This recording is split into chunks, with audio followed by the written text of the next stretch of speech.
What is going on, everybody? This is Rick Del Santo, the Pro Wrestling Wire podcast. I have a very special guest here today, Vladimir Koloff, the original Vladimir Koloff, I might add, by the way. Welcome, A- sir, to the show. Absolutely. How are you, Rick? Good evening. I am great, and I'm glad to have you here. Finally getting this done. It's took a little while, actually, so I'm glad to actually be sitting here with you. Well, it's my pleasure after a few days or a week or so of trying to schedule this and get it planned to where my participation can be worked out. I'm sorry for the delays, but nevertheless, here we are.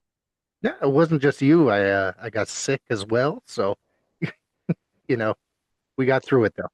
Well, I, So I expect Commodore Koloff expect that from American wuss. there you go. You still got it. You still got it.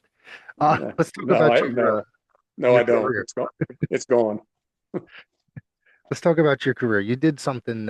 You were very big into amateur wrestling as a youngster as well. Did you play other sports Yes. as well?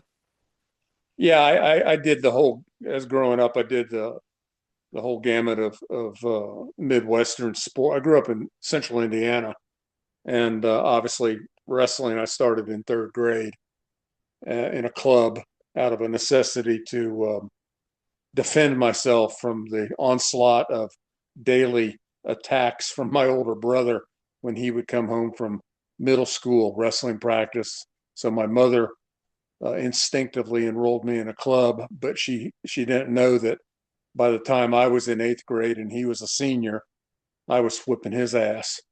But I played baseball at a high level, ran track and field, at not only field events but sprinting events at a high level, and I also played football and baseball. I think I said baseball already, but I did, and I ran cross country for a little bit as well. But no, I did everything. So Yeah. And you were quite the exceptional amateur wrestler as well, and on the competitive well, level. I appreciate that. Yes, I was an Indiana state champion in middle school. I was a national place winner in middle school. I was a national place winner, two-time national runner-up in high school. I was a multiple All-American in high school in wrestling. I participated, excuse me, on the United States Sports Festival team, which the name morphed into the United States Olympic Festival, which was an event of a games like a small Olympics, but for the U.S. And it was, I think there were 32 sports involved, and it was all over the U.S. every year. The first year I competed was in Syracuse, New York, and the second year I competed was in Indianapolis, Indiana. And the wrestling was freestyle and Greco, and I qualified through the nationals into the Greco-Roman competition, and it was made up of the four best um, Greco wrestlers and freestyle wrestlers in each of the 10 weight classes. And we trained in Lincoln, Nebraska, and then we went on to Syracuse or to Indianapolis and competed.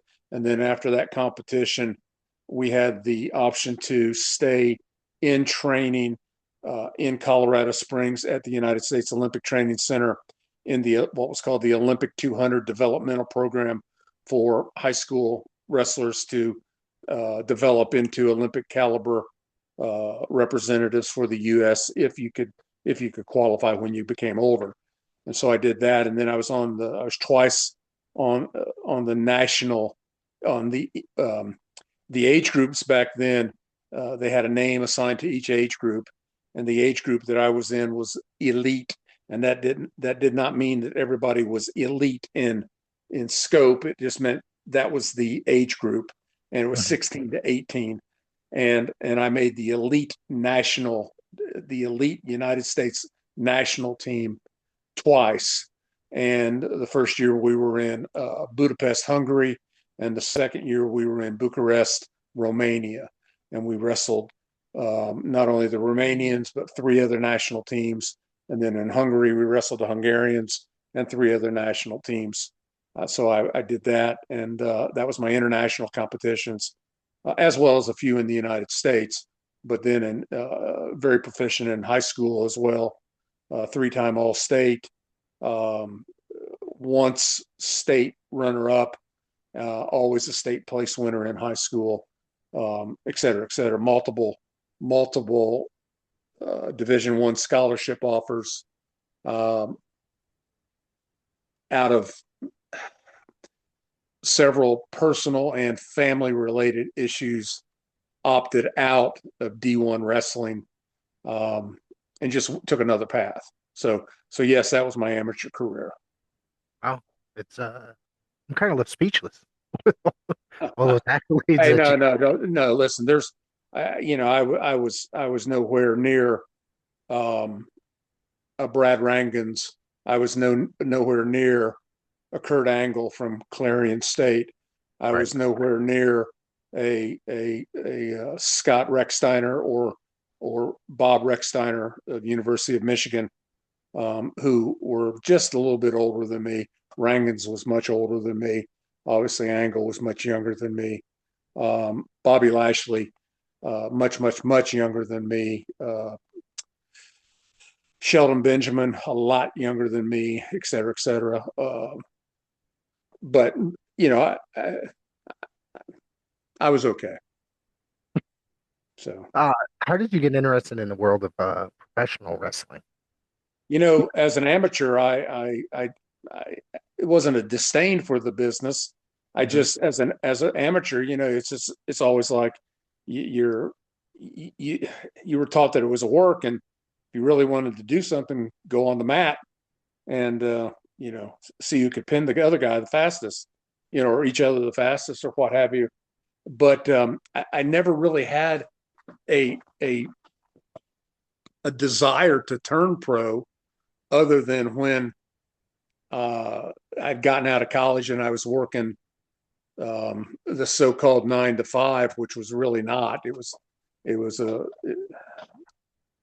a continuous business working deal that I was all over the world working, but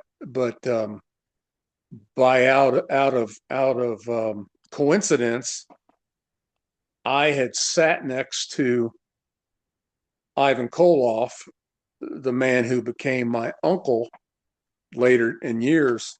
I sat next to Ivan coming back to from Kempo, Korea to Narita, Tokyo to LAX, Los Angeles, LAX to Charlotte.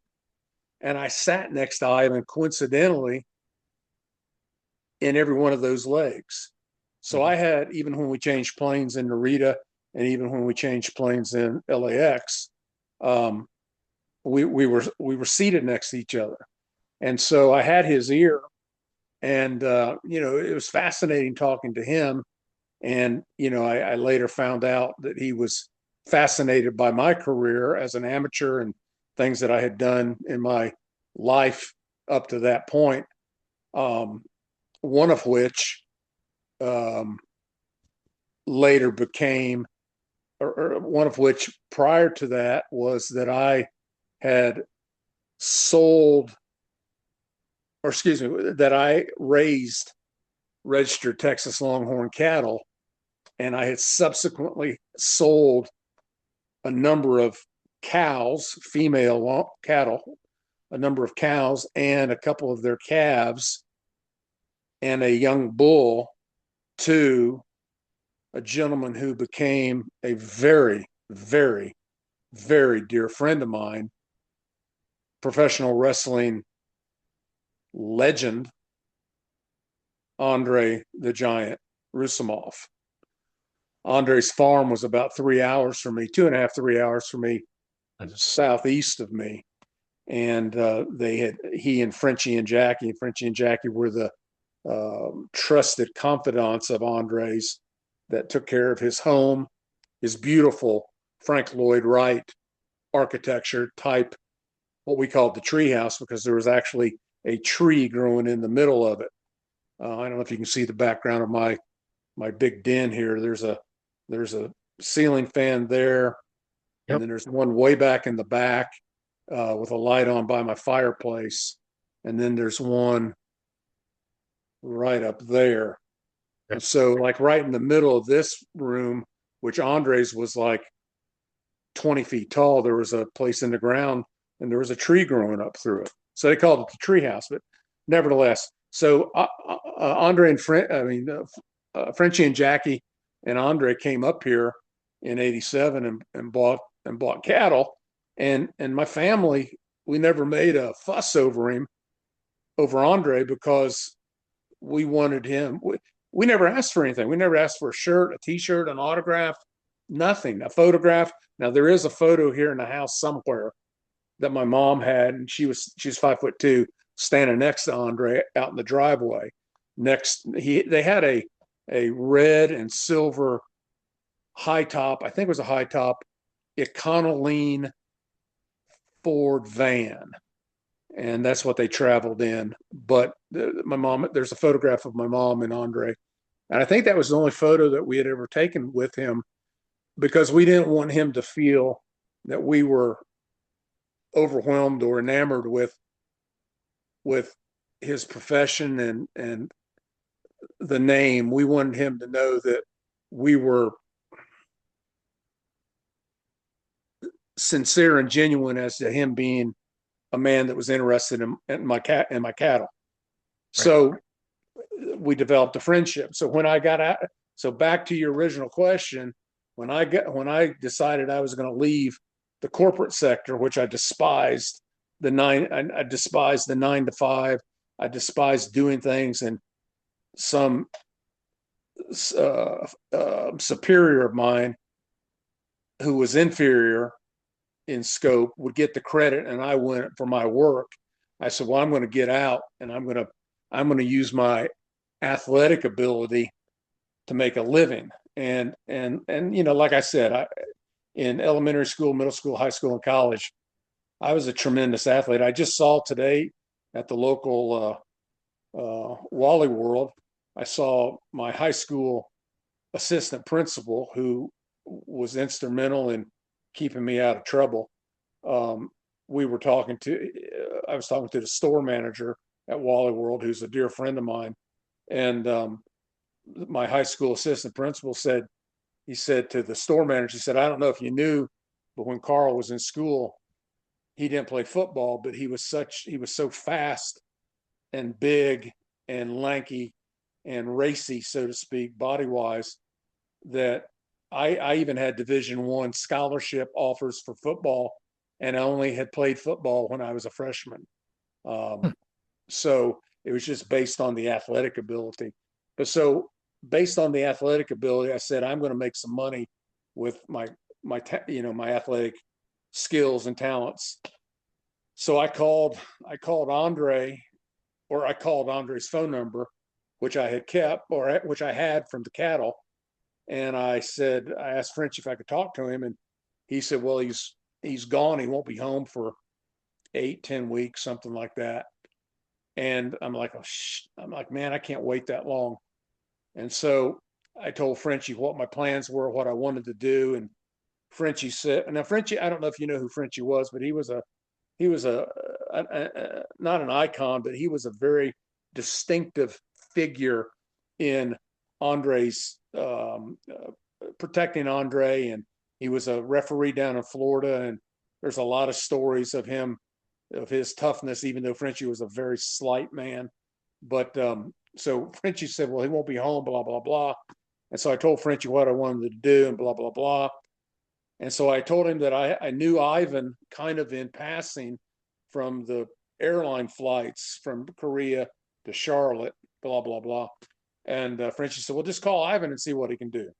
So I called Ivan and I told him, I said who I was and blah, blah, blah. And he said, oh, yes, I remember you. You're the shooter that's Andre's friend. And I said, yes, sir.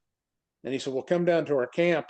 I've got a camp on the east side of Charlotte, in Indian Trails, near where he lived in Mint Hill at the time. And I went in there on a Saturday morning.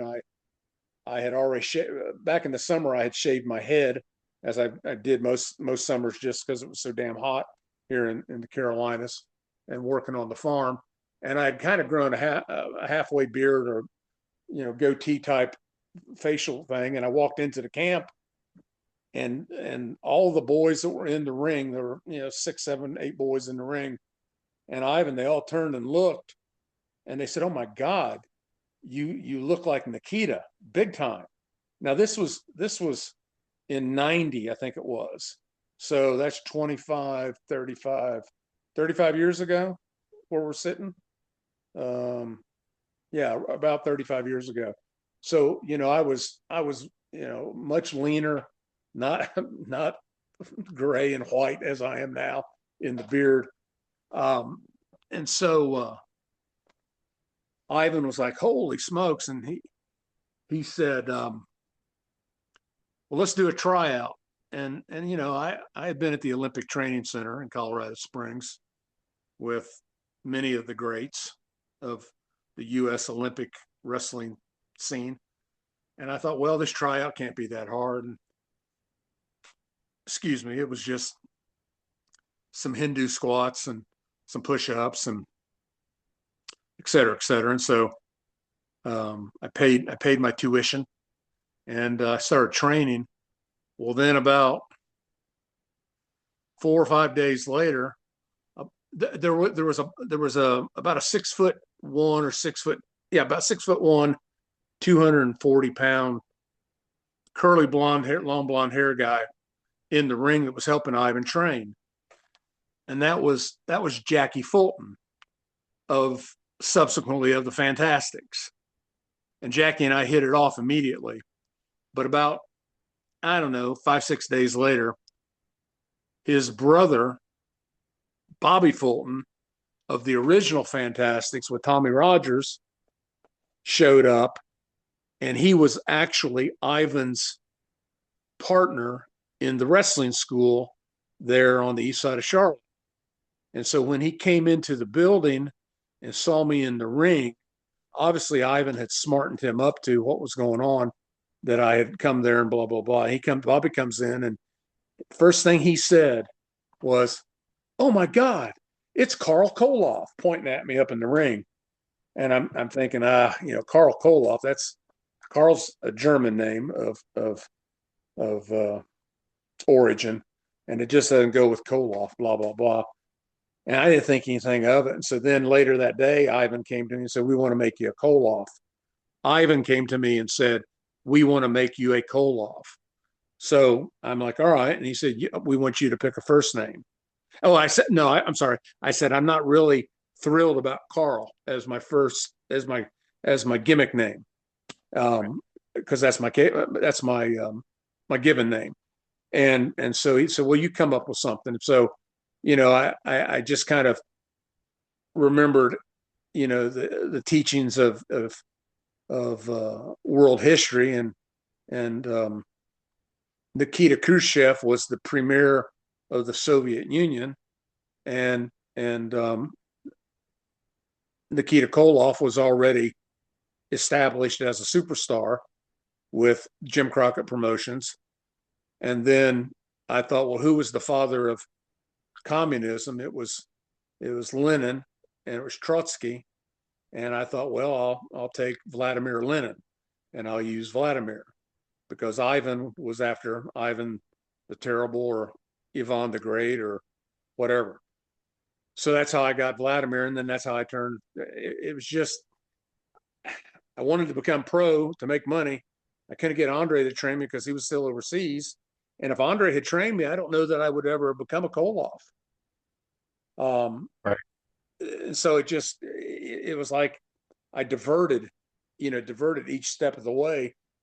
And so I can't, I got the Ivan, and then I became a Koloff. And, I've had my head shaved since 1990, and had some form of this goatee since 90. And wrestled all over the world. I mean, everywhere. Yeah, I see that. I see that. So in 1990, I'd have to say, did Ivan bring you to directly to South Atlantic Pro, or was there any steps Yeah, in well, between? South Atlantic. It was South Atlantic. I think it was NAWA, or maybe it Right. was South Atlantic, but it was one of the two. That NAWA first, then it turned to South Atlantic. hold on, I got a Sure. decline. That was a that was a chicken buddy of mine. Oh, and by the way, yeah, I raise chickens. Everybody knows I raise chickens. Show chickens, not fighting chickens. Show chickens. So, nevertheless, yeah. So it was NAWA first, and I can't remember the guys' names. There were two guys that ran that promotion, and I do remember they had a gym, a training facility, a workout gym, a weight gym on Mhm. the east side off of Independence Boulevard near a strip mall. And I can't remember where it was, but the thing that stood out to me was they had a ring, as a lot of gyms had rings in them all over, but this ring was set up in the deep end of an Olympic sized pool that was drained. So the ring was in the pool. And then, so Ivan took me into South Atlantic, or we did some indies. Sorry. Um, so we did some other independents. My first match was in the Greenville Coliseum against Rock and Roll Express. Um, like 7, 8 days after I started training, and believe me, Ricky and Robert were like, "Is he going to tear our heads off?" And I was like, just lead him, he'll listen." And that's all I did. I mean, it was crazy. But so yeah, I guess the first territory was South Atlantic. The first TV was South Atlantic, and that was run by a guy. At the Uh, time, Jones, not the say wrestler. again? At the time, it was Paul Jones, not the. It No, was no. no. Paul had stepped out by then. Okay. I think Paul was in AWA with those two guys that had the gym, and I can't remember their names. I think, and then it was a guy by the name of Greg Price. Was he the final owner, Greg Price? As far as, well, he was the owner when, after we left there and moved Okay. on. Maybe I think he was the final owner. I'm not 100% sure. Right. Okay. I'm not sure. I'm not sure of the timeline, and I'm not sure of the finality of ownership. Right. I believe that he was the final owner from research and stuff that I've done over the years. But you've had some. You were there for a little while with Ivan. You got to meet some or wrestle some guys. Excuse me. Oh, One I of them. wrestled with I tagged with Ivan for 10 years, easy. Yeah. I've wrestled the Road Warriors, Animal and Hawk, Joe and Mike. Wrestled Warlord and Barbarian. Wrestled Kerry Von Erich, Wahoo McDaniels, Jake the Snake Roberts, Hacksaw Jim Duggan, Terry Funk, Chris Benoit, Bam Bam Bigelow, um, Jimmy Superfly Snuka. Um, I will continuously think of names.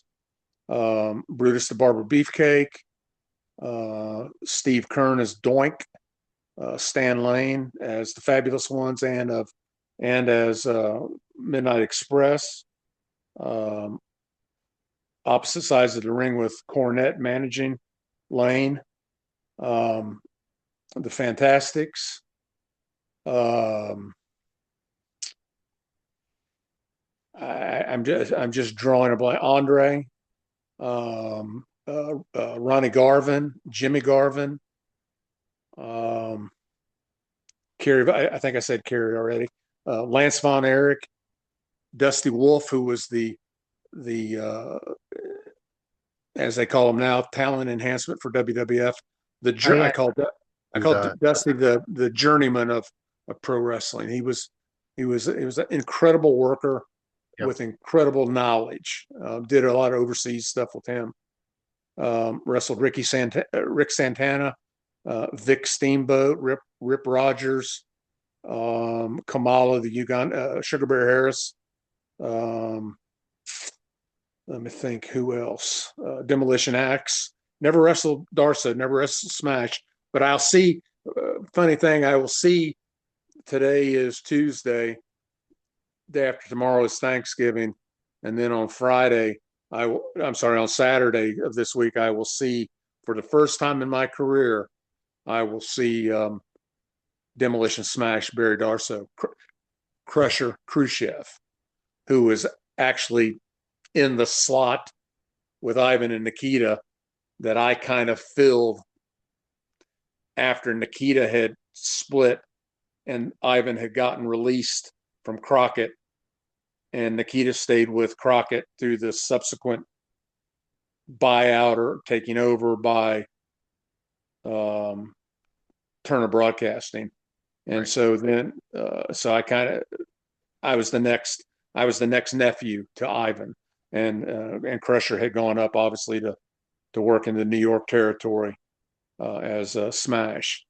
Um, I'm just trying to think of more names Cowboy Bob Orton, um, Chuck Palumbo, I think it was, or Columbo, Chuck Palumbo. Chuck Palumbo from WCW. Yeah, yeah. Yeah. Worked with all the ECW guys. I had an ECW world title match against Tito Santana. Did it? He went over on me. I'm not gonna say I did a job because it wasn't a squash. We had a legitimate great match. He led me, and I was green, but he led me, and it was an ECW World Championship title bout. Um, the Headhunters. I worked with Alpha. I worked with Fatu and Samu, the head shrinkers. Loved working with those guys. Everybody's like, yeah, there's Fatu and Vladimir, two of the stiffest guys in the business. Evidently, I don't know. Let me think. Who else did I work? Greg the Hammer Valentine, great guy, great guy. Yeah. Uh, I'm just drawing a blank. I mean, there's it was so long and so many different places. Uh, Ian and Axel Rotten. Um, Yeah, worked with, I saw that you went to IWA Mid South, which I believe is that's Ian Rotten's company promotion. yeah, yeah, And I thought it was kind of bizarre because they do mostly like hardcore deathmatch type stuff. But I guess I wouldn't put that past you after watching some of the stuff that you and Ivan against the Headhunters recently tearing it up in Japan. You yeah. throwing We tore it up in Japan with them in the previous promotion you mentioned, as well as in ECW. And if I worked for Ian or Axel Rotten, they just said go out there and tear the place down. yeah. Hell, I went out there. Hell, I tore down a 12-foot wide, 20-foot tall roll up door one night, pulled it off the hinges. I mean, and Dory's yelling at me the whole time. And I knew what I was doing. It's just like tearing a barn down or something. I'm just over there just beating the door to death with a guy, and I tore the door, tore it down, and they're like, "Oh my god!" I worked for Ted and Jerry Oates down in Pensacola one time. I think it was Pensacola, and Sika was on it, and that's where I first met Joseph, who later became Roman Reigns, and Joey was just a little bitty kid. Oh, hey, I worked with the Rock in Fayetteville one time when he first started out. We didn't work together. We were on the same card. Um, so yeah, I mean, a lot of big names, a lot of big names. Oh, Blackjack Mulligan. He actually power slammed me, and we were in Charleston, South Carolina. He power slammed me, and the ring collapsed. Yeah. So So yeah, you went from, like I said, South Atlantic, and I believe it was Japan, right? You did a tour with Japan, with yeah, IWA in Japan with Ivan, and like you said, you got to meet Russell Rip Rogers over there.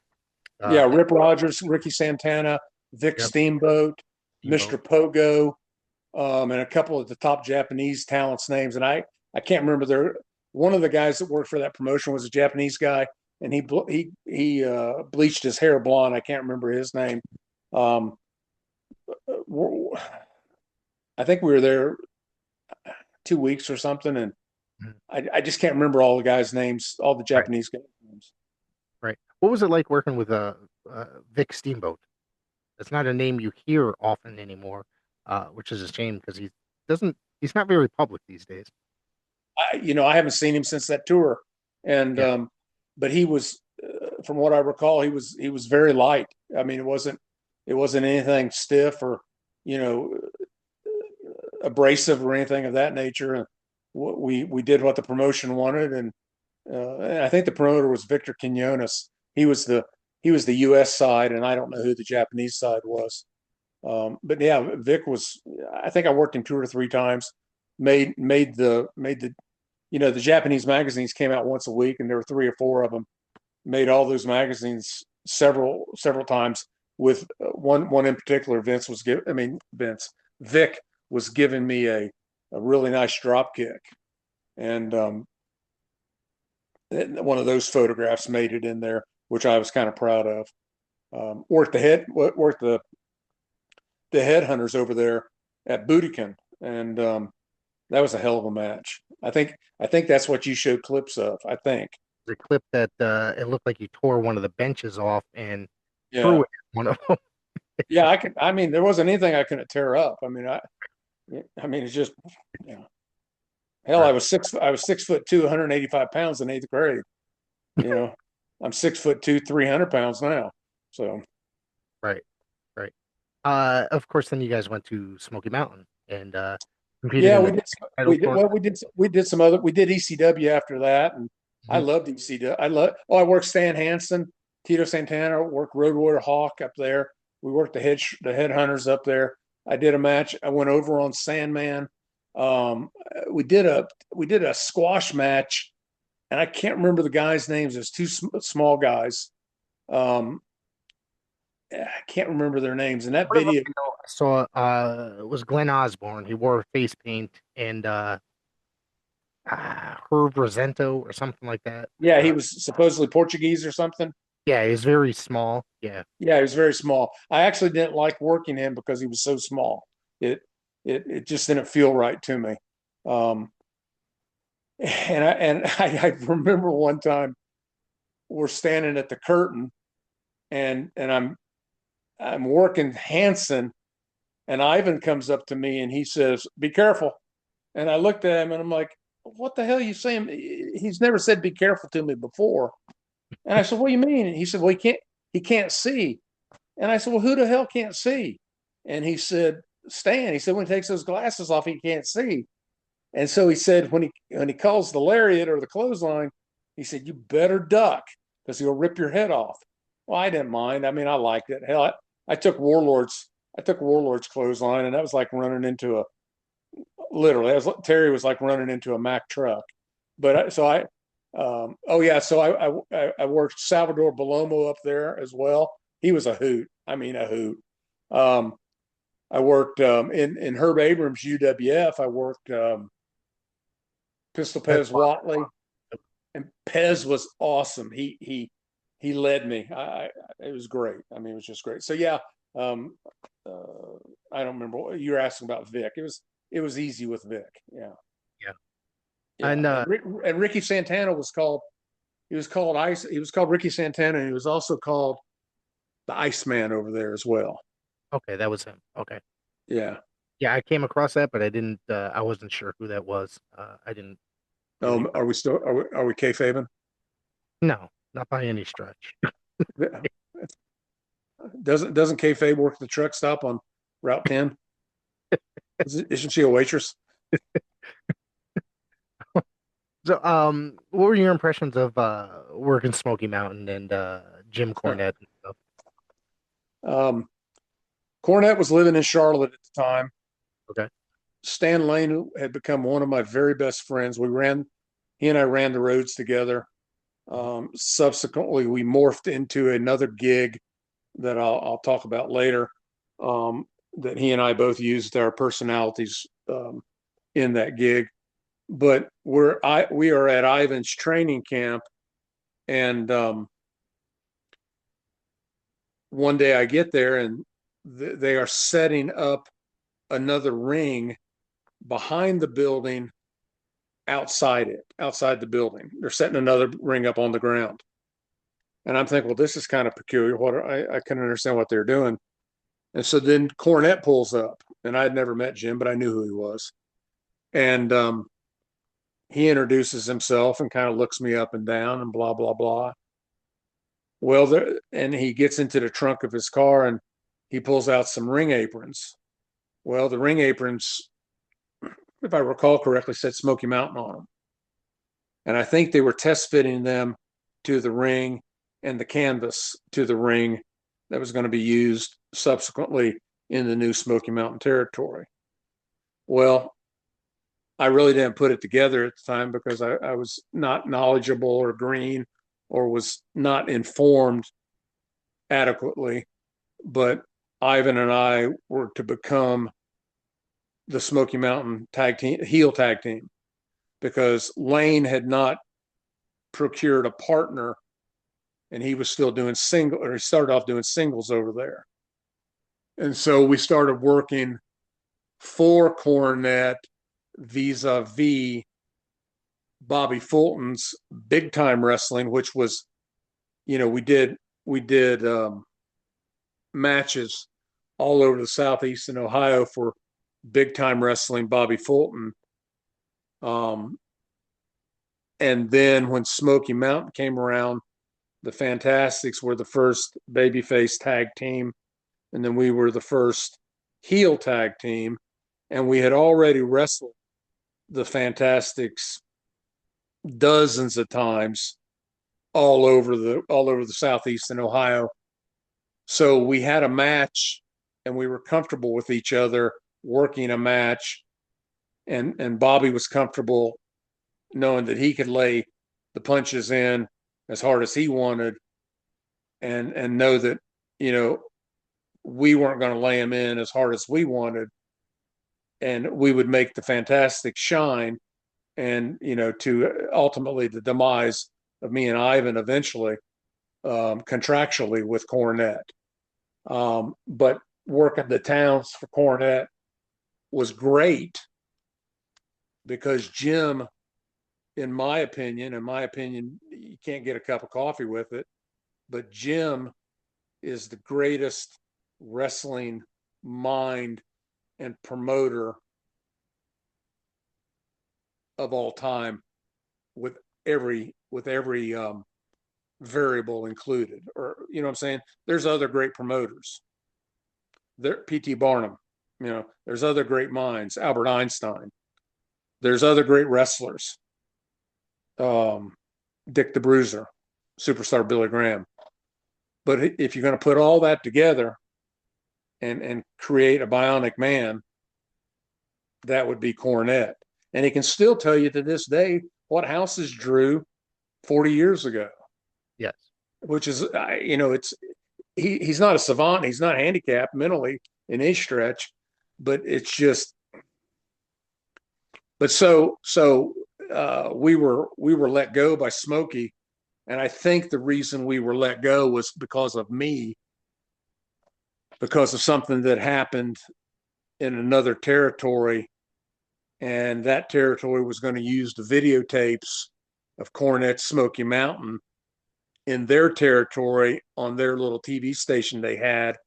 And I was certainly not going to allow somebody to profit off of my name in any capacity after they had let me go for something that was not true. And I refused to sign the sheet the night in Morristown, Tennessee, I think it was. Cornette could tell you better. Tommy Young came to me and asked me to sign the sheet, and I said, I'm not signing it. And he kind of was startled because everybody signed it. Everybody signed it without even forethought. I said, I'm not signing it. And he said, why? And I said, and then Cornette came to me and, kind of, he wasn't in an uproar or a huff, but he came over there with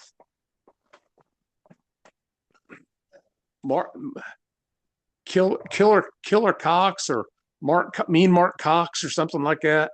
Carl Cox? No, it wasn't Carl Cox. This kid was Mark Cox, Mark Cox or something like that. And he came over there, and that kid kind of postured standing behind Cornette, and I was standing there, and I'm thinking, well, who the hell's this guy posturing? I mean, I'm a professional. I'm not going to fight anybody over anything, because all that does is, lend yourself to litigation. And Jim said, just go ahead and sign it. Just go ahead and sign it. So I signed it. We worked that night. We worked the show that night. And next thing I know, we weren't getting bookings after that. So, Jim, and then Stan got, I think, Tom Pritchard at yeah, first. Yep. yeah. Tom came in, and they were the Heavenly Bodies. And then Stan got released for some reason. I don't know why. I don't remember why. I don't recall Stan ever discussing it with me. Did he get released? Um, Is that when he went to WWF as a commentator? that's when he went to WWF as a commentator. Okay. But then Del Rio or somebody like that. Jimmy Ray. Who? Oh yeah, Del Rey, Jimmy Del Rey. Yeah. So he took over. It was funny, that robe that Cornette had made, that thing for Stan, that thing was expensive, and I think it was the same gal that made Flair's robes, but she had this thing made for Lane, or he had this thing made for Lane, and it was a beautiful robe. But when Jimmy Del Rey got it, Jimmy was so short, it looked like an evening gown on him because it went all the way to the floor, all the way to the floor. And it was just funny when I saw it. I was like, damn, he's wearing Lane's hand-me-downs, because I don't think Cornette wanted to pay the $3,000 or $4,000 to get another robe made. I So, wouldn't either, but yeah. but I Uh, love I love Smoky Mountain. yeah. Um, uh, Brian Lee, I worked Brian Lee. I worked for Ken Patera out in Utah a couple times. Worked the Sheik out there. I'm just thinking all these places are bringing back different territories or different places that I worked and other names.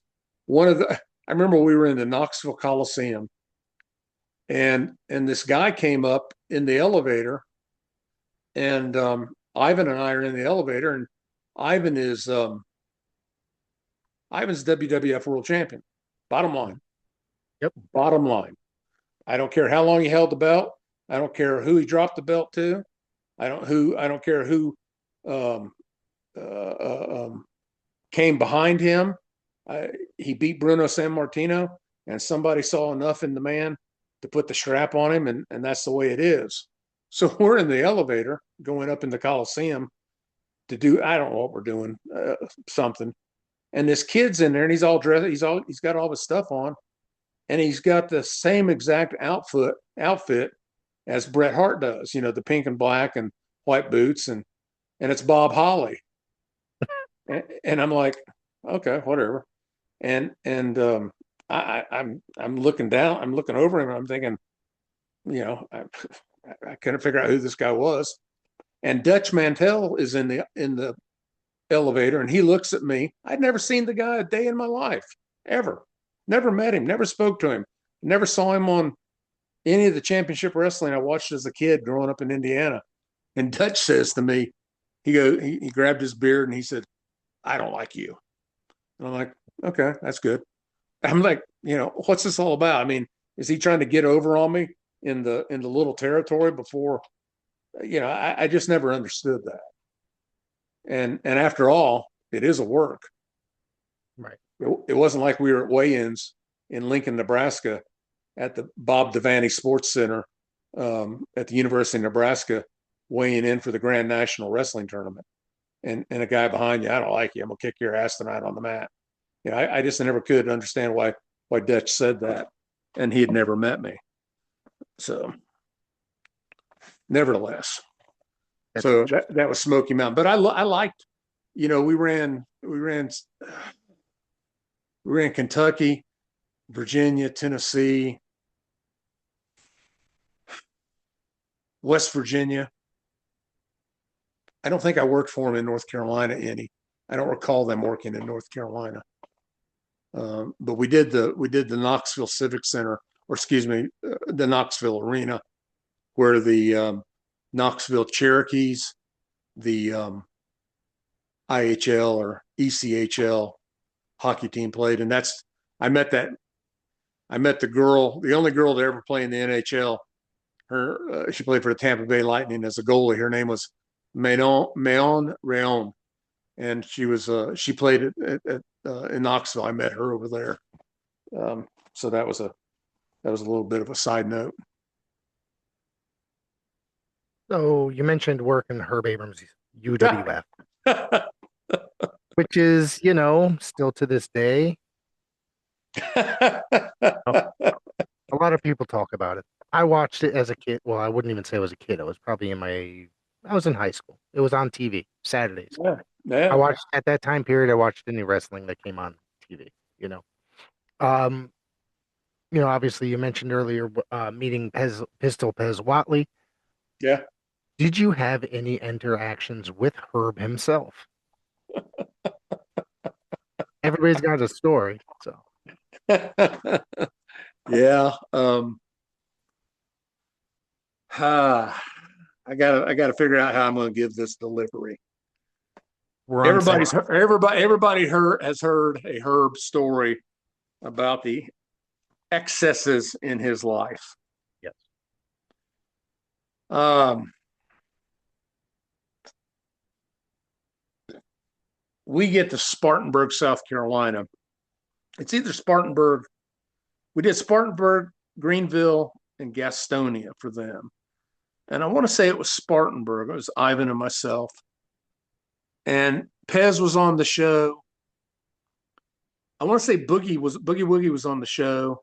He was there. There was a lot of guys which coincidentally had worked the South Atlantic territory as well. Guys like Helmut Hessler was a Chuck Yeah, Bryant. Chuck Coates. Chuck Smith was there Sorry. as Helmut Hessler. Boogie Yep. Woogie was there. Cowboy Bob Orton was there. Yep. Paul. That's the first time I met Paul Orndorff. Paul and I got along really well. Later, he was at WCW when I was down there. But God, I don't know if I can say this or not.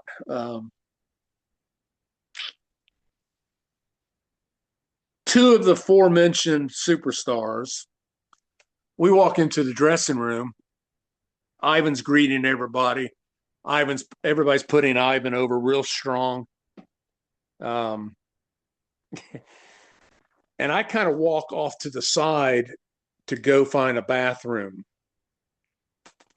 And so I walk in a door and open the door up. It's unlocked. And two of the aforementioned superstars are in there with Herb, little bitty Herb. Uh, I think I got it. yeah, they were snorting. I mean, If everybody knows anything it about looked like the snuff. It looked like the Snuffleupagus from the Grinch. I'm gonna tell you something. They were going to town, and hey, yeah, I just kind of looked at it and I was like, okay, whatever. And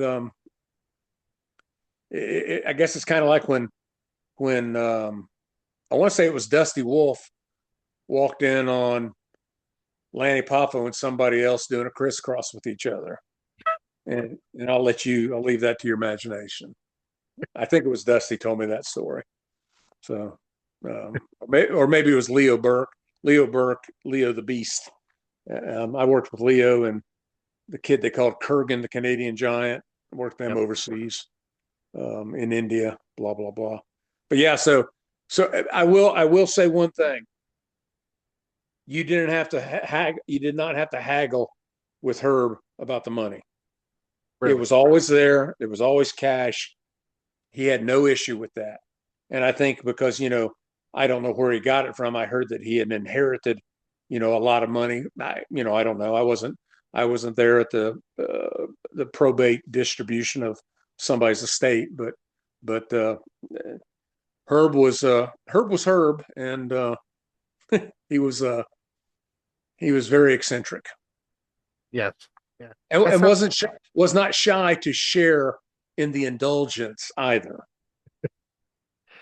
that And doesn't it sounds like the opposite of what a lot of people say is that sometimes they would get a check and then the check would bounce and stuff.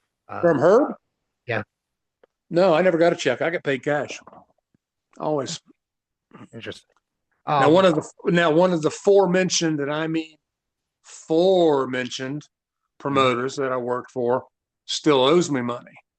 But hey, things happen. I understand that.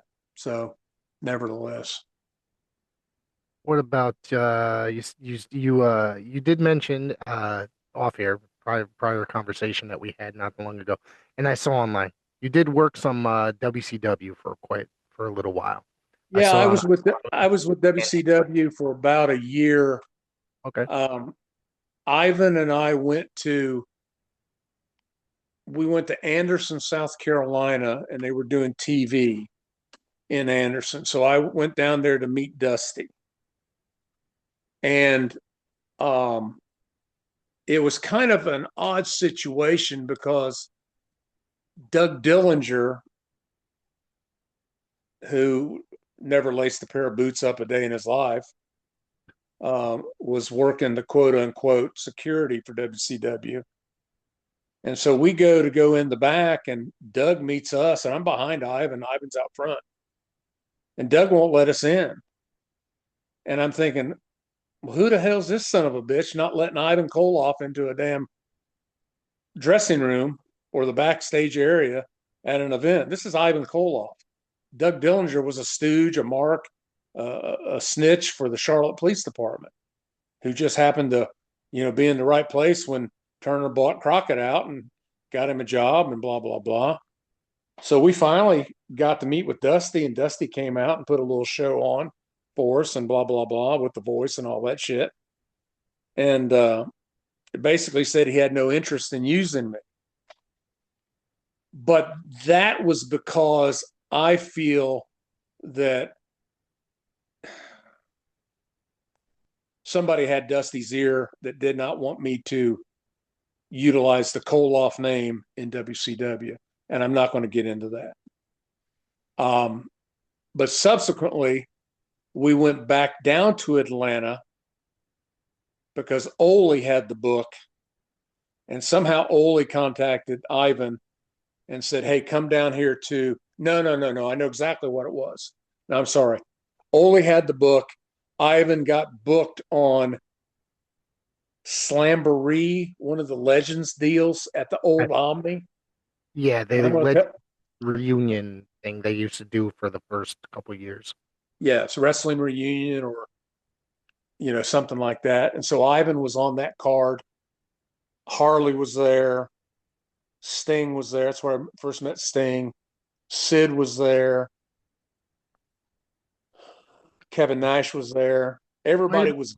three-ish maybe because that might have been the first year with and they had everybody and they had some legends matches and if I remember my brain's a little foggy but Ivan might have They had a Legends Battle Royal. yeah. Lou Thez was there. Um, Thunderbolt Patterson was there Mhm. because his son was in the power plant with me. So I met Ole there briefly because it was a pay per view, and so it was pretty hectic. Right. Um, I can't remember all the other ones I met. I saw Bobby Eaton. Bobby was a great guy to me. I don't remember if Flair was there or not. He may have been up in the New York territory. I don't remember. But so Ivan said, like the next week, "Hey, we need to go back to Atlanta. Ole wants to meet you." Ole was the booker. Ole had an office up there in the tower, CNN Tower, Peachtree Tower, whatever the hell it's called. So we go in and meet Ole, and I stick my hand out as I was taught to do as a young man when you're introduced to anybody. And so I reached across Ole's desk. I reached to him across his desk, and he stood up and shook my hand. And so my thighs were kind of against the front of his desk. And he tried to tug on me a little bit. Well, hell, I just pulled him back. And I damn near pulled him across his desk. And Ivan's like, oh, he loves that shit. You know, Ole was kind of rah, rah, rah, rah, all this. And Ivan later on said, oh, he loved that shit when you did that. So Ole hired me. But there was something going on. I don't know, from whoever was above Ole or something, that any new talent that had not come from the other organization, they had to be trained at the power plant. And so Ole said, well, you got to go to the power plant. I said, what the hell's the power plant? And he said, well, it's our training center. I said, I was at the Olympic train. I said, the only training center I know is the Olympic Training Center in Colorado Springs, which I was at 3 years in a row when I was in high school. And so I did the power plant, went down there, a couple guys in there. One didn't have any boots on, weren't going barefooted. One of them about 5'5", gassed out of his head. All they were doing was there was a bunch of chumps in there that were trying out, guys that had never should never have even considered. And all they were doing, and I understand what they were doing, they were blowing guys up just to get rid of them. Right. You know, 1,000 free squats to start, then running the rope for hours. It seemed like hours. Never taught anything. Never taught you any technique. Never taught you any psychology.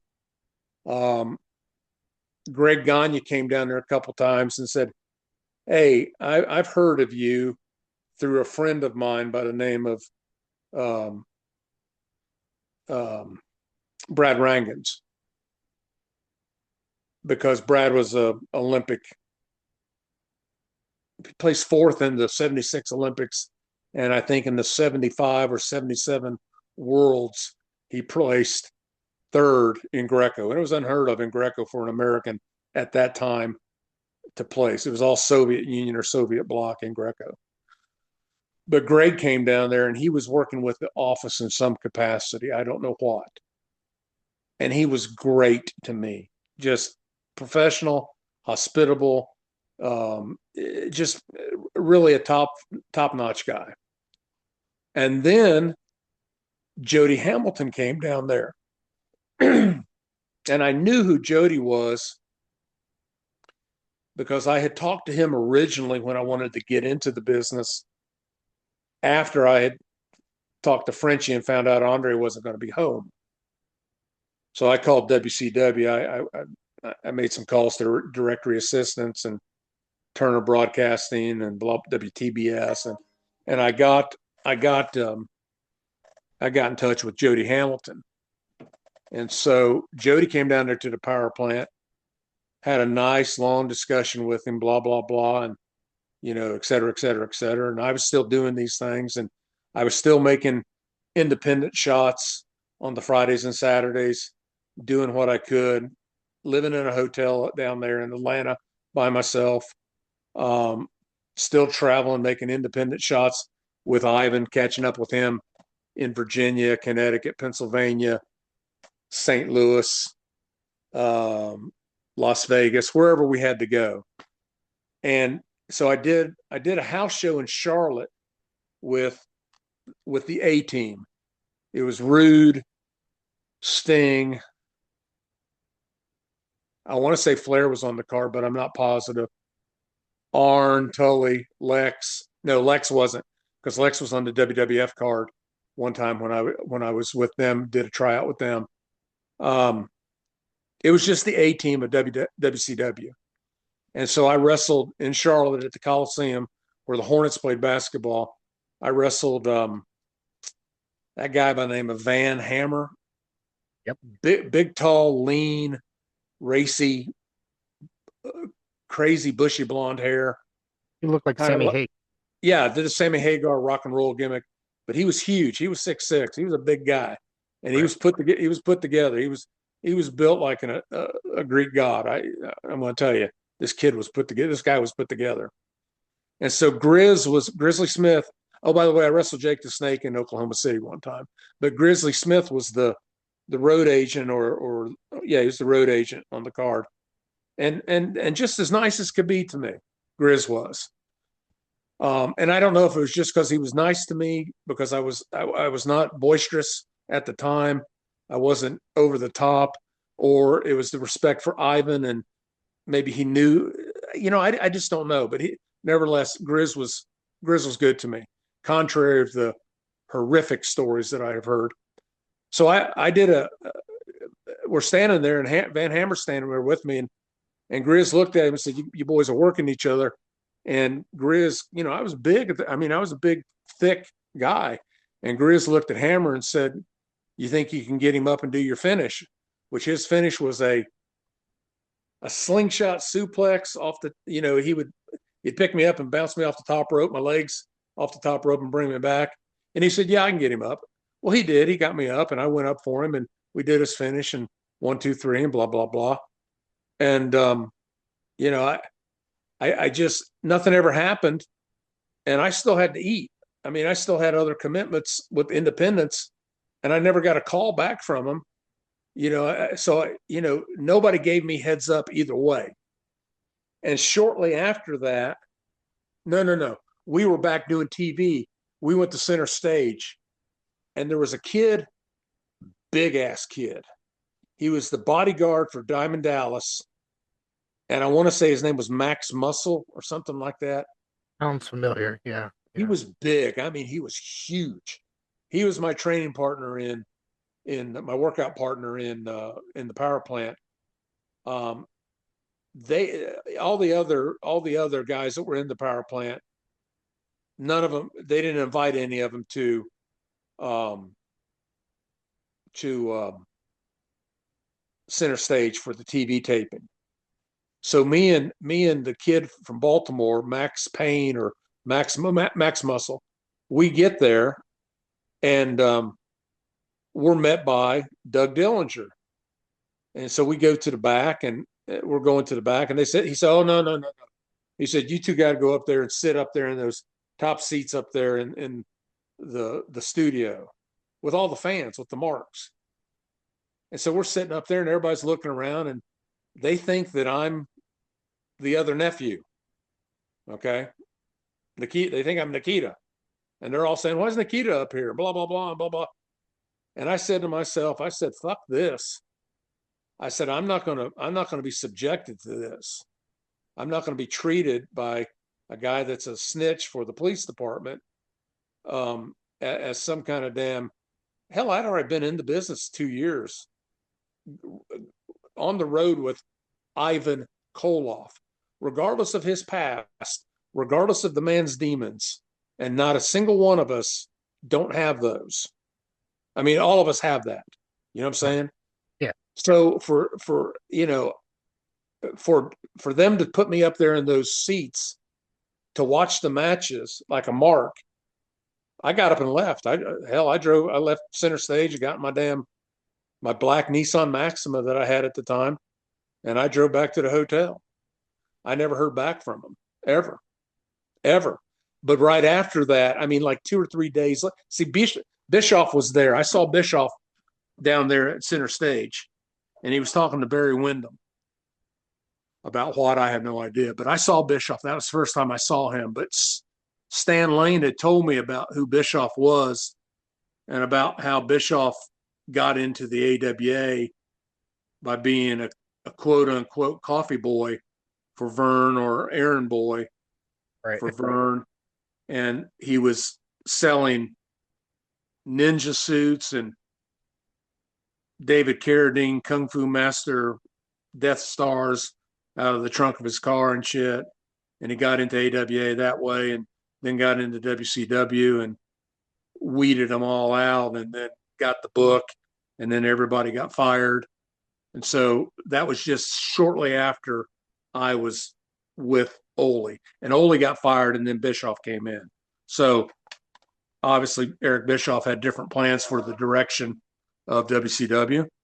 And fortunately for him and his bank account, it worked. It did. It It did. worked. It Yeah. worked. Because Um, he went head to head with he went to head to head with the god of the business and he yeah. beat him for 82 weeks or whatever it was. Yep. You did. So Yeah. You did do a little bit for the WWF as well. yeah. Um, Stan Lane, thank you, got me a tryout through I think Jim Ross. I did the first night, Canton, Ohio, and there was another kid that was on the card doing the tryouts, dark matches. We did Canton, Cleveland, Erie, and Buffalo, I think. I think. There was another kid on the card doing tryouts, and he had been with WCW, and his brother was with WCW, and his brother wrestled as, I think this is how it goes, PN News. The Okay, guy Paul. wrestled at PN. Yeah, And so the guy that tried out, I think his name was Mike Halleck. I'm not positive, but I think not I, familiar I with. don't remember the name. I don't know, but I was always told that he was PN News's brother, and he had the same body type, very same body type, and if I recall, he looked like him. After Canton, I worked two matches, two dark matches in Canton, and we were in Cleveland the next night. I think it was. Luna Vachon came to me and said, congratulate the night of the next show. And she said, congratulations. And she was nice to me. Luna was great. Oh, and I worked her husband, Gangrel, several times down in Florida. Wrestled the Harris brothers down in Florida, Ron and Don. They were big bastards. But Luna came to me and said, congratulations. And Yoko was sitting there. And see, I knew Yoko through Alpha, and Alpha loved me. Alpha loved me. Why? I don't know, but that man, he really liked me big time. So Yoko was sitting there, and Ronnie and I were bullshitting with each other. He was eating like 10 Chinese entrees and like 40 egg rolls and 10 of those cardboard tubs of lo mein. I've never seen anybody eat as much as he did. But we're sitting there bullshitting, and Luna said, congratulations. And I said, on what? She said, they're going to hire you. I said, who's they and for what? She said, they're hiring you with a 6-figure contract based on your match last night. I said, well, I don't know anything about it. Well, I didn't work that night. The other kid worked. Then the next night we're in Erie, and one of the road agents made a pass at me. And it wasn't the one that you would think. It was another one. Because we were sitting in the locker room, and Shawn Michaels came up to me and said, hey, Vladimir, let me use some of your shampoo. I'm like, duh. He was messing with me. So Shawn went into the shower and was in there showering. He showered before the matches, which is, that's good. Unlike some guys didn't shower and some guys didn't wash their gear. Shawn did. So he's in there showering in full view of basically everybody in the locker room. And the road agent that I'm referencing that did not make a pass at me, he came in specifically and sat in the room to where he could watch Shawn take a shower. Well, was that a strategic move? Absolutely. It was job security. The performance was. But the other road agent made a pass at me later on. And I'm not of that persuasion. I'm just not. And I'm thinking, really? Really? Really? Even Cornette was up there where at the monitors backstage, and he was telling everybody in Canton or Akron, whichever it was, like it was Canton. He said, you guys got to watch this guy, the way he moves in the ring, the way he just does everything. He's talking about me. And I appreciated that. Even Cornette, he even said that after the deal with Smoky Mountain, it seemed like, if that timeline matches up. So I did a couple shows with them and then never heard back. And I never respected the guy that was a referee in girls junior varsity girls basketball in the in Oklahoma. I never respected that guy. I just kind of felt like that right place at right time and rose to a self-anointed position of self-imposed anointment. Um, I just never respected that because, again, they had never put boots on themselves. They had been, well, okay, you're the next one in line, do the interview, and then they started gaining power and gaining traction, and never knew what it was to, you know, put boots on and get your head split open and get a hernia in the match during in the ring to tear your hamstring in the ring, tear your pec in the ring. I mean, even Mr. McMahon blew out his quads, Hmm. and that says something. You know, Yeah. at least he was willing to do that. Um, but you know, some of these guys, I just never. Even Jim Cornette busted his ass falling off that scaffolding with Stan, Bobby, and Joe and Mike, Yeah. scared to death. That's where the respect comes from. Um, but another, I wasn't taught. I don't know. Maybe if it was another day, a different time. Um, I just never had enough time on the road in a specific territory. Lou Thez said that to me. Bruno Sammartino said that to me. Dominic DiNucci said that to me. Walter Kowalski said that to me. Um, John Tolo said, he said, kid, if you had come along in the 80s, it'd have been a whole different story. He said it probably would have been a different gimmick. Um, but, whatever. It was what it was. And, Ivan had his issues. We all had issues. Everybody has issues. It was Ivan and I were up and down the road, overseas, all over the damn place, all the time. It was just the way it was. So Yeah. Yeah. It's, sorry, gonna have to edit that part out. no, no, no, no Kind of like problem. it was definitely I was always interested in I always enjoyed watching you. When I first discovered you in South Atlantic, and then saw you in Smoky Mountain as well and stuff. And obviously, it's like that's the kind of wrestling that I like even today. I like that old more Southern style professional wrestling where it's more actual wrestling based. You know, I was kind of in the training. I was kind of in a conflicted camp as far as Ivan teaching me the Ivan Koloff way to do things, the Don Kernodle way to do things, the ways that they taught Nikita not to sell, but just to register. I was taught that by Ivan.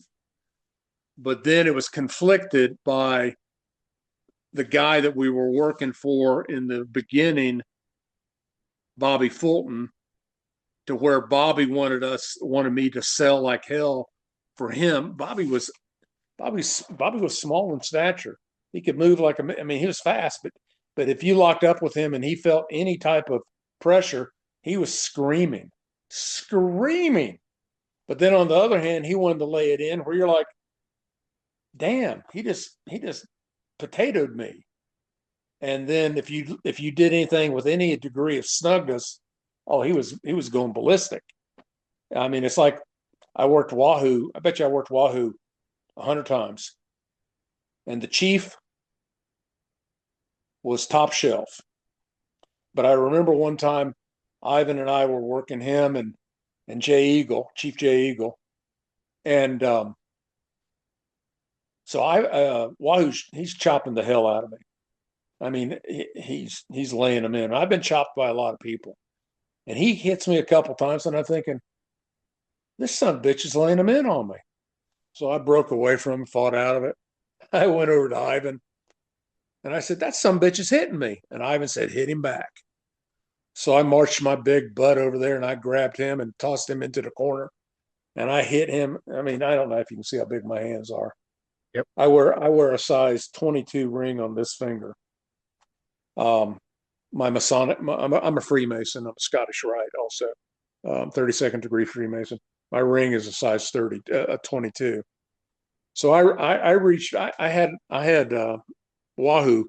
I had him opened up with my left hand on his chin or under his chin, opening him up so I didn't hit him in the chin. And so he's back like this. And I reached back with my right hand and I hit him as hard as I could with my right hand.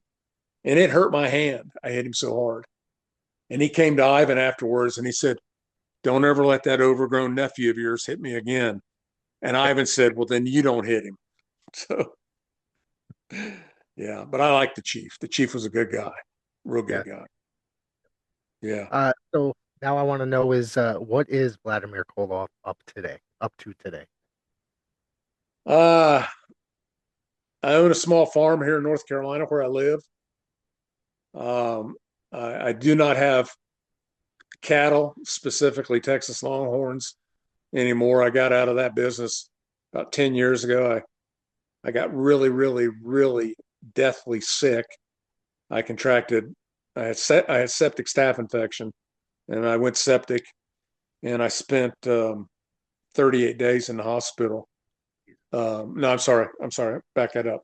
I spent 47 days in the hospital. I lost 30 of those in a recovery unit, 17 of those days in ICU.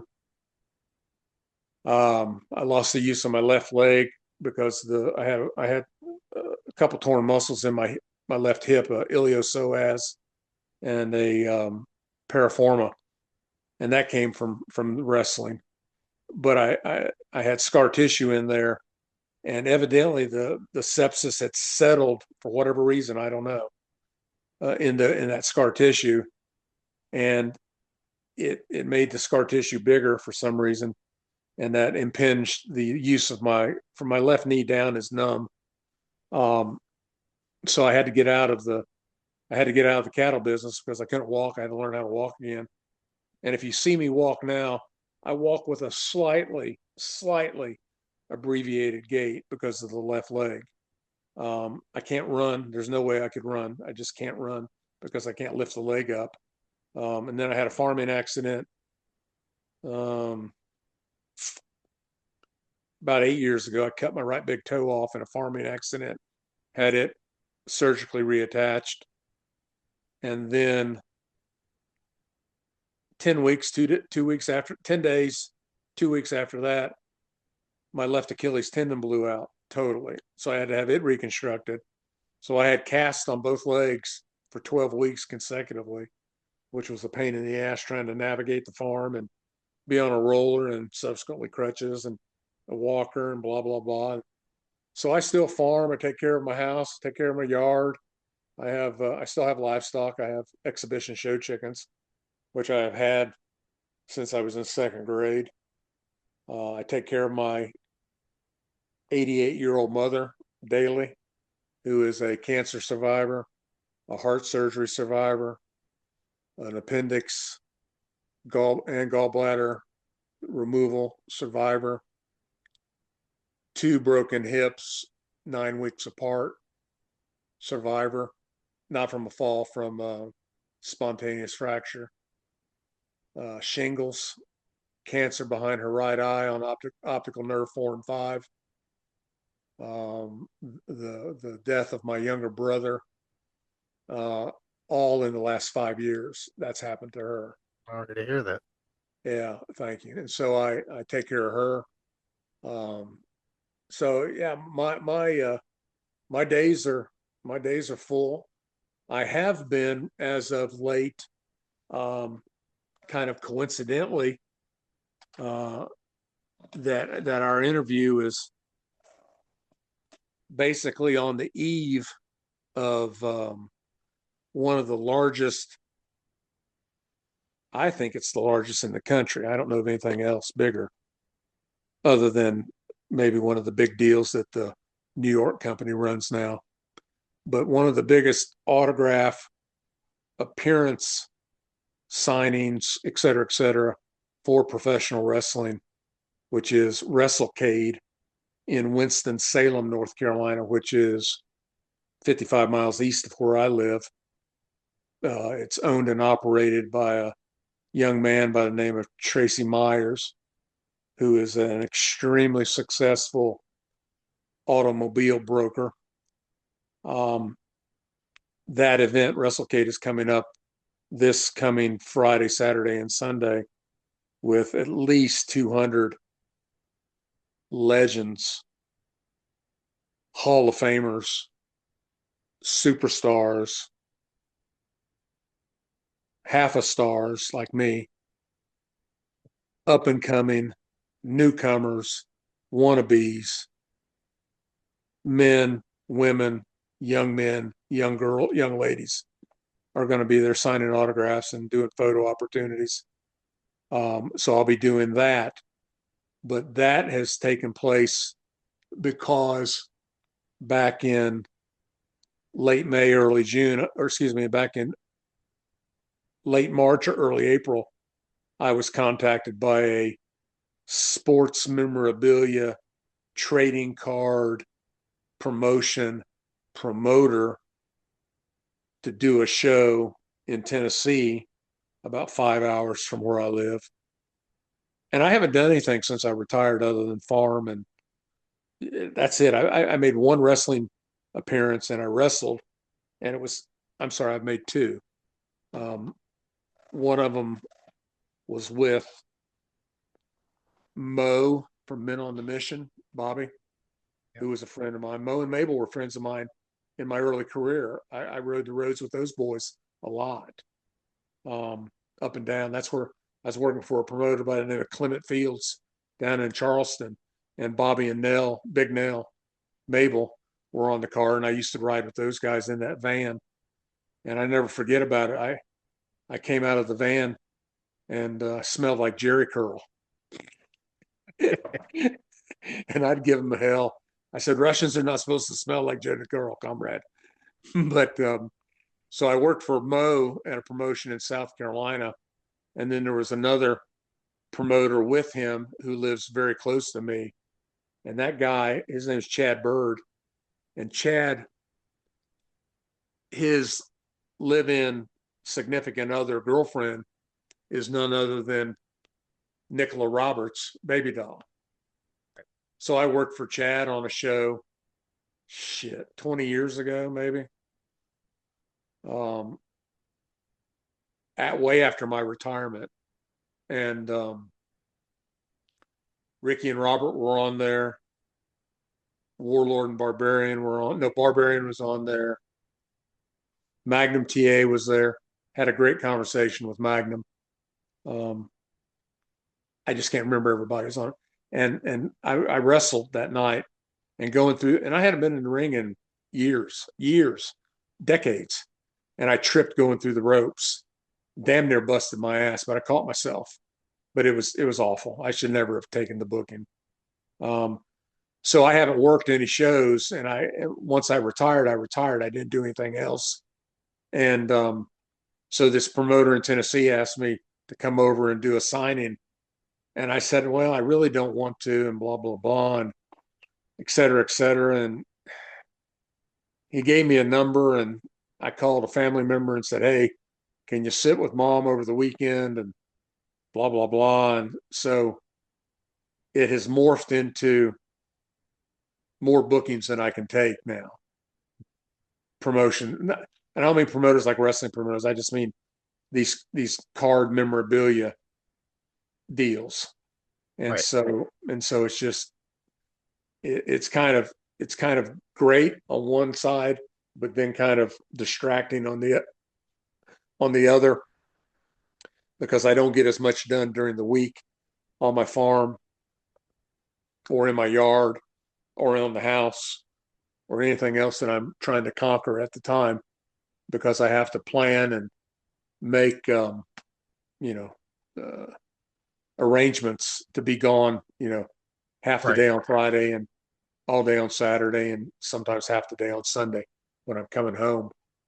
But and I have found out, Rick, that just making the drive to Huntsville or Atlanta or Myrtle Beach or Norfolk or Roanoke or what have you, and then coming back, hell, the drive wears me out. And I used to drive all the time, all over the country, making shots, taking bumps, up all night, running the road, Right. doing what wrestlers did, you know. So, Not used to it anymore. sir, You're not used to it anymore. So no, not at all. But I see lots of people, and the kids have no clue who I am, none, zero. But I see lots of people that, oh, obviously they remember Ivan. right. Obviously they remember the greatness of Nikita and the, Nikita was a, I call him a seismic, he was a seismic anomaly to me because there was such a mystique put on him by the Crockett promotion, but he backed it up. He backed it up with the physique and with kayfabe. From the litigious portion of the name, so to speak, and then so the people were like, "Oh my God, I remember Nikita doing this, this, and this, and Ivan doing this, this, and this, and I remember you doing some things." But man, those Russians, you guys were just kicking each other's ass, kicking everybody's asses. And it wasn't just me, and it wasn't just Ivan and Nikita. It was Boris Zukov and who was Alex Smirnov. It was Nikolai Volkov. It was Big Al Blake. It was Vladimir Pietrov. Any of the Russians, any of the big guys. Now I'm not talking about the Russians that were under the hoods, under the mask and all that.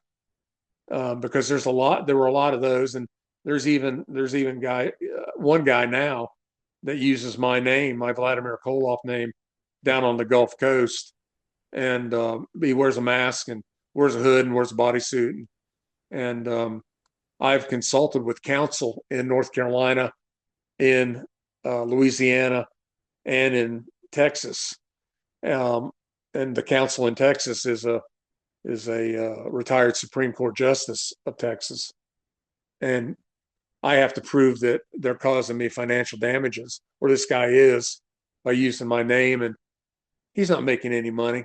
But it is kind of distracting that when somebody asks me, "Oh yeah, we saw videos of you. You're a great big roly poly heavy set guy, wears a mask and a full bodysuit." And I said, "No, that's not me." I said, "I never wore a mask. I wear a black singlet with a hammer and sickle on it, and I'm built like a damn 300-pound gorilla. That's me." So so I never gave any credibility ever throughout the career with anybody that was under a hood as a Russian. It was just two guys they put together and put the legend Paul Jones with, and those were his masked Russian assassins or what have you. think one was Jack Victory and one was the Angel of Death, if I remember correctly. Yeah, you're exactly right. Yep. You're exactly right. And I love both of those guys as wrestlers. You know what I mean? Absolutely. Well, I mean, why wouldn't you put two extremely talented ring workers in Yeah, that slot and just have them portray somebody that was under a hood with the persona? They didn't have to do it. There was no speaking role. They just had to have the hammer and sickle on it, and then their skills as wrestlers carried them the rest of the way. So, anyways, I want to say thank you today for joining me and having this conversation. I had a blast talking to you today and learning about your career. well, I appreciate it. I'm sitting in my computer chair. That's why I'm moving around. It's killing my back, but I've enjoyed this. I want to thank you for reaching out to me um, a month ago or whatever it was. I hope that the contacts that I have given you previously in regards to having one other big time legend from the past out of the AWA and WWF territories. I hope that comes to fruition. I But hope. Yeah, I mean, I think your fans Phone's would open. love that. My phone's Yeah, open. yeah. I'm going to make a call and see if I can't prompt it, but sometimes you don't push too hard. Yeah, But I've enjoyed it, and I hope your fans enjoy this. And if somebody wants to contact me, can I do a shameless plug? 100%, absolutely. If somebody wants to contact me on Facebook, it's under my given name. It's under my birth name, Carl Richard Brantley. I am not on Facebook as Vladimir Koloff, that other guy that is the imposter. He has that handle, which I shouldn't even be acknowledging him. I think I'm on TikTok as of today. A friend of mine's wife put me on there. I think today under Vladimir Koloff, the original or the OG or something like that. But if somebody wants to contact me through Facebook, Carl Richard Brantley, there's a picture of me kind of with my head cocked a little sideways, looking just like this. I'm not wearing the Ribera steakhouse shirt, which I love, by the way. They can contact me that way, and I do appearances still, card signings, card shows, memorabilia, philanthropic work. Um, so whatever. I'm open. I'm open to. I'm open. I do, and I do not sell feet pictures. You sure? Not if it's a good enough offer. Not even if it's from the agent of WWF that made the pass at me. All right. Thank you very much.